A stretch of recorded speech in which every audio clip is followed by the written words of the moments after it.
What's up, YouTube? This is Steven Youngblood with Fit for Christ TV again.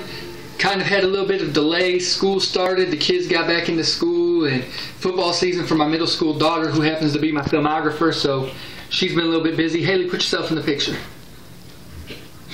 Alright, what I want to talk to you about today is intermittent fasting. Also, you may hear people call it IFing.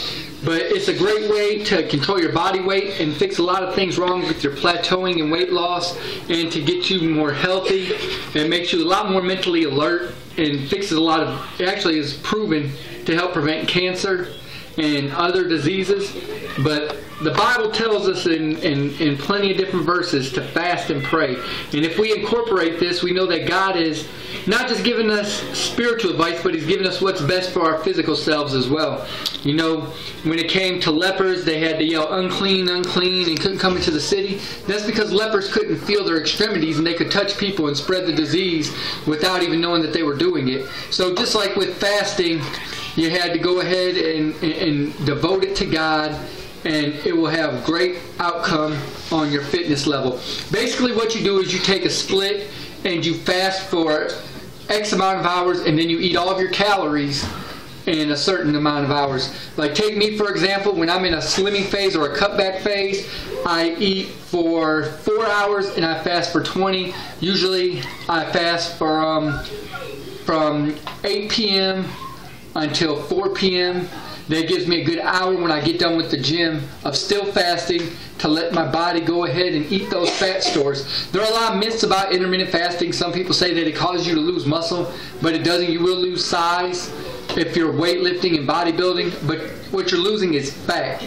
Now, a lot of people say it eats muscle. You know, I go into a catabolic state, but that's completely untrue. When you're intermittent fasting, when you come in after you fasted all night and you woke up and you're hungry and you want to eat, your body doesn't go and start eating muscle. That's why it stores fat. It looks in your stomach for something. It doesn't have any fuel for energy, so it goes and eats your fat stores. What your body will do is it produces two things. It'll produce cortisol to eat fat, and it'll produce HGH, human growth hormone, to protect your muscles. And it's going to do both of those. You're going to see dramatic losses. I actually was plateaued at 196 pounds and 14 to 16% body fat. In less than a month, I dropped to 180 pounds and 9% body fat, and currently I'm 175 pounds, and I'm right at about between 7 and 8% body fat. And the one thing that you will notice is a lot of people say, oh, you lose muscle, you lose strength. You don't lose strength. What happens is you lose a little bit of muscle endurance, and you have to actually lift a little bit lighter in multiple high rep sets, because what happens is your glycogen stores, because you don't have that food sitting on you, your glycogen stores are a little low, so it's harder to produce energy, so you can't go out there. Like take me for example, I was benching, if I was doing sets of 10 to 12, I was benching 225. If I was doing lower sets, like say I was doing 6, I was doing sets at 275. So what I did was I dropped down. Now if I do sets, if I'm in a fasting state where I'm not eating before I work out, I'm in a cutback phase, I eat before I work out if I'm bulking, but if I'm cut back, I don't. So I'll bench heavy sets at 225, you know, sets of 6 to 8. If I'm going 10 to 15, I'll drop it down to 185. And all that does is it allows you to focus more on the muscles. The endurance goes, the actual strength doesn't.